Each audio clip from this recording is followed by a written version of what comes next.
Hello, good evening students. Today we are going to start our new lecture on chapter Mensurations from class 8th. आज हम class 8th के mensuration chapter के next lecture को देखेंगे. Next lecture में हम example 3 को solve करने की कोशिश करेंगे. So example 3 क्या है? There is a hexagon MNOPQR of side 5 centimetre. हमारे पास एक हेक्सागन है. हेक्सागन का मतलब है एक पॉलीगॉन जिसकी 6 साइड्स होती हैं, उसे हम हेक्सागन कहते हैं. उसकी साइड है वो 5 सेंटीमीटर है. Aman and Riddhima divided it in 2 different ways. Raman और रिद्धिमा ने उसे 2 अलग अलग तरीके से डिवाइड किया. Find the area of this hexagon using both ways. और हमें इसका हेक्सागन का एरिया पता करना है दोनों तरीकों से. सबसे पहले तो हमारे पास ये हेक्सागन है MNOPQR और इसकी जो एक साइड है वो 5 सेंटीमीटर है. तो ये साइड भी 5 है, ये भी 5 है, ये भी 5 है, ये भी 5 है, ये भी 5 है. तो सारी साइड्स इसकी 5 सेंटीमीटर्स हैं. अब हमें क्या दिया हुआ है कि यहाँ से यहाँ तक का जो डिस्टेंस है R से P तक का, ये जो डिस्टेंस है ये है 8 सेंटीमीटर. ठीक है, तो ये डिस्टेंस 8 सेंटीमीटर है और M से लेकर के Q तक का ये जो डिस्टेंस है, ये डिस्टेंस हमें दिया हुआ है 11 सेंटीमीटर्स. ठीक है, अब हमें इसे 2 तरीके से इस क्वेश्चन को सॉल्व करना है. एक मेथड है रिद्धिमास मेथड, दूसरा है अमन्स मेथड. रिद्धिमास मेथड में क्या है? रिद्धिमा ने इस हेक्सागन को 3 पार्ट्स में डिवाइड किया है. Now this is part 1, part 2 and part 3. अब रिद्धिमा ने क्या किया कि यहाँ से इसे एक ट्राइंगल में डिवाइड कर दिया, यहाँ पे भी डॉटेड लाइन से इसे एक ट्राइंगल में कर दिया और ये बीच का पोर्शन है वो एक रेक्टेंगल में कन्वर्ट हो गया. अब रिद्धिमा ने कहा कि हम इसका एरिया पता कर लेंगे, इसका एरिया पता कर लेंगे और इसका एरिया पता कर लेंगे और तीनों के एरिया को ऐड कर देंगे. Let's proceed with it.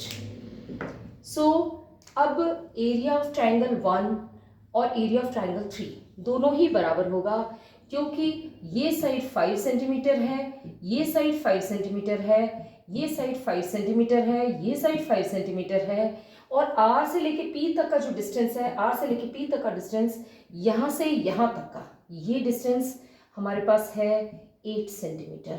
और यहाँ से M से लेके O तक का ये डिस्टेंस भी हमारे पास होगा 8 सेंटीमीटर्स.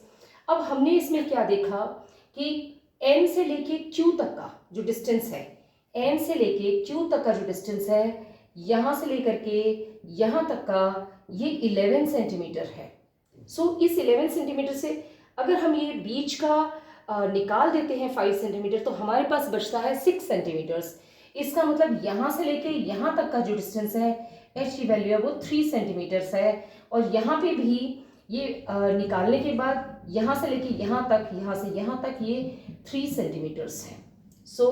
अब हम एरिया ऑफ ट्राइंगल निकालते हैं. Area of triangle is half base into altitude या हाइट कह सकते हैं. दिस इज एल्टीट्यूड है जो ये 90 डिग्रीज पे है, ये भी 90 डिग्रीज पे है.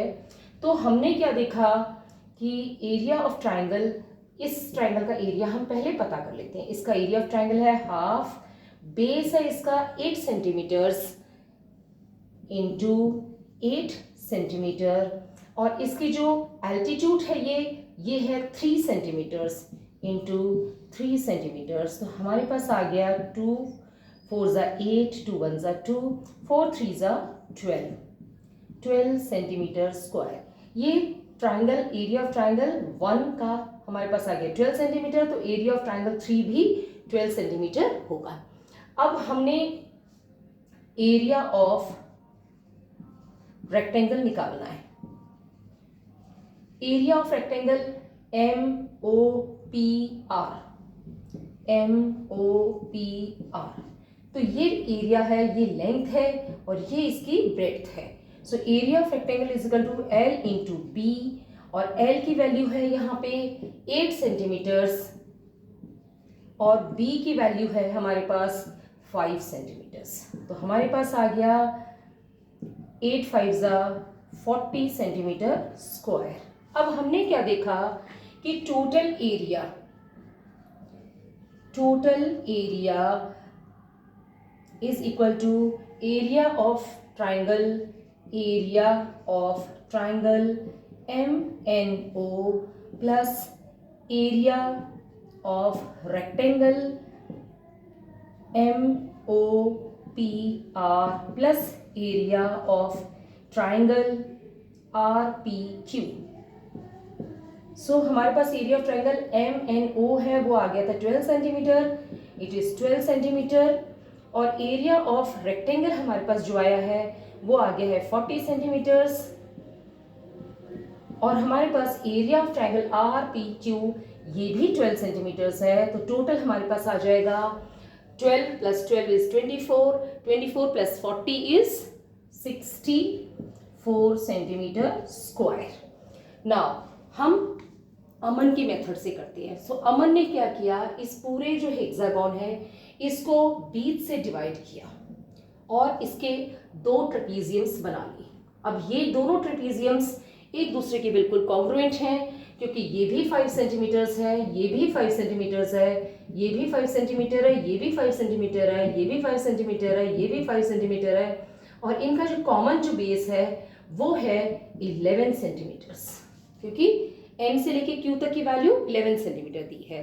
तो हम एरिया ऑफ ट्रेपीजियम, अगर हम एक ट्रेपीजियम का एरिया निकाल लेंगे, उसे हम मल्टीप्लाई कर देंगे 2 से, तो हमारा आंसर आ जाएगा।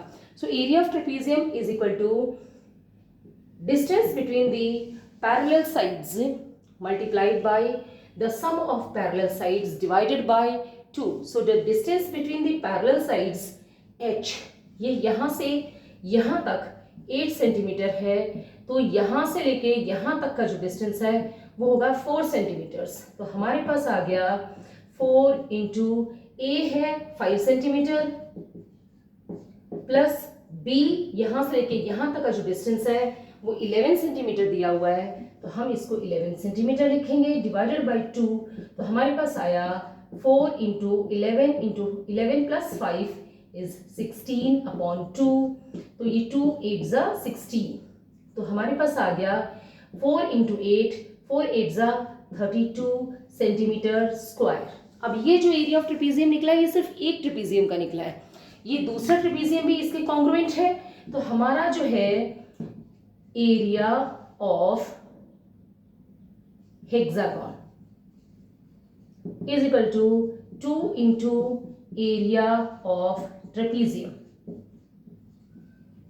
तो हमारा हो जाएगा 2 × 32 centimetre square is equal to 32 × 2 is 64 centimetre square.